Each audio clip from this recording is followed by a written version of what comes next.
Subscribe करें, please like करें, please comment करें, बेल आइकन पर प्रेस करें ताकि आने वाली वीडियो से आप आगाह हों।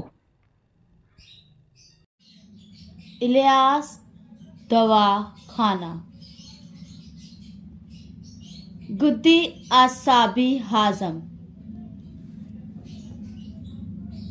इस हाज़म 5 और नुस्खा। अस्सलाम वालेकुम नाज़रीन, आज का जो हमारा मौजू है वो है गुद्दी आसाबी हाज़म। इसको हाज़म 5 भी कहते हैं और इसका नुस्खा। नाज़रीन, आज हम आपको बताएंगे कि ये हाज़म क्या है, किस किस बीमारियों में दे सकते हैं, कौन सी तहरीक में दे सकते हैं और ये कैसे बनता है और इसका इस्तेमाल कैसे होता है। तो नाज़रीन,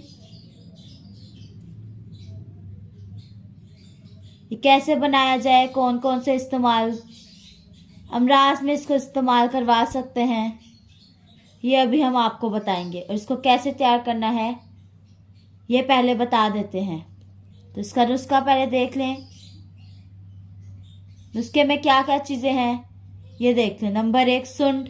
ये अदरक होती है, खुश्क अदरक होती है तो उसको सुंड कहते हैं। नंबर 2, नौशादर ठीकरी लेनी है। नंबर 3, मिर्च स्याह यानी काली मिर्च लेनी है।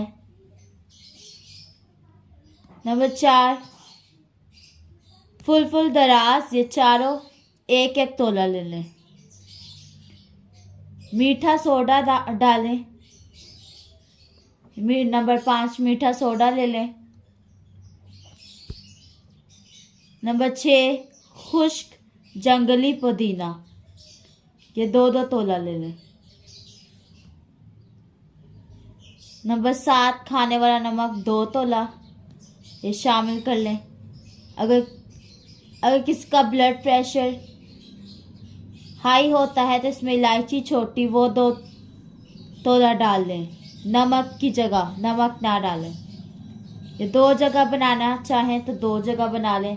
एक में नमक डाल लें, एक में इलायची डाल लें। नंबर 8, सौंफ। इसको हल्का तवे पर फ्राई करके पीस लें। रेवन खटाई, ये बहुत सारे लोग कहते हैं कि यहाँ नहीं मिलती, इसकी जगह रेवन चीनी डाल दें। नंबर 10, गंधक आंवला सार, ये तीनों 4-4 तोला शामिल करें।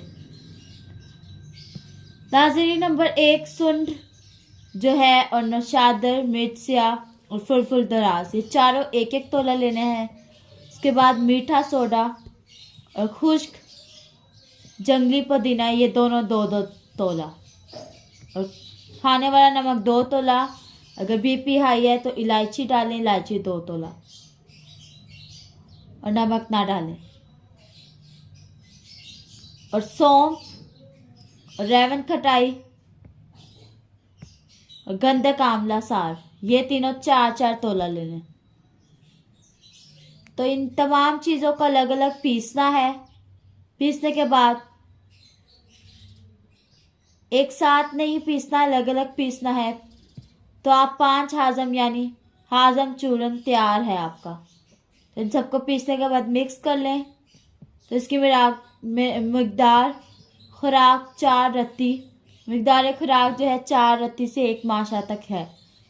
दिन में 3 या 4 मरतबा इस्तेमाल करें। खाने के बाद भी ले सकते हैं।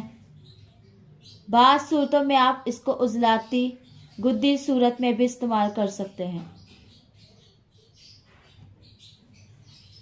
ये ज़्यादातर उज़लाती आसाबी मिजाज में इस्तेमाल होती है। बाज़ सूरतों में आप इसको उज़लाती गुद्दी सूरत में भी इस्तेमाल कर सकते हैं। हमारे भाई कहते हैं कि हम मिजाज नहीं देखते, हर किसी को दे देते हैं, तो ये सही नहीं है। नाज़रीन, मिजाज देखकर इलाज करना चाहिए। वक्ती तौर पर फ़ायदा तो हो सकता है, लेकिन बाद में मसला हो जाएगा। तुर्ज डकारें, हाजमे की खराबी,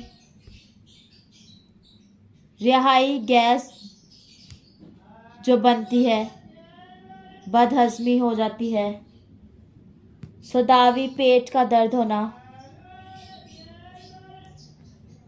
भूख की कमी होना, हेपेटाइटिस में, जिगर की मुख्तलिफ बीमारियों में, नींद की कमी में, इसी तरह मुख्तलिफ अलामात में मुख्तलिफ अद्वियात के साथ आप इसको इस्तेमाल कर सकते हैं।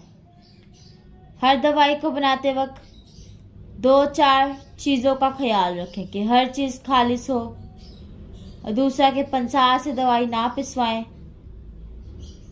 बल्कि घर ला के खुद हर चीज़ में से डंडे पत्थरी वगैरह निकाल कर खुद अच्छी तरह से सफाई करके पीसें। खर्चा ज़्यादा आ जाए नाजरीन, कोई मसला नहीं, लेकिन सेहत का ख्याल रखें। चीज़ खालिस होना ज़रूरी है। उज़लाती आसाबी और उज़लाती गुद्दी में इस्तेमाल करवा सकते हैं। बाकी तहरीकों में ना करवाएं इस्तेमाल। जो चीज़ें समझ ना आए हमसे रब्ता करें। हमारा नंबर है 0300-7061187। तो अपनी तहरीक के मुताबिक अपना इलाज करें। अल्लाह हाफिज़।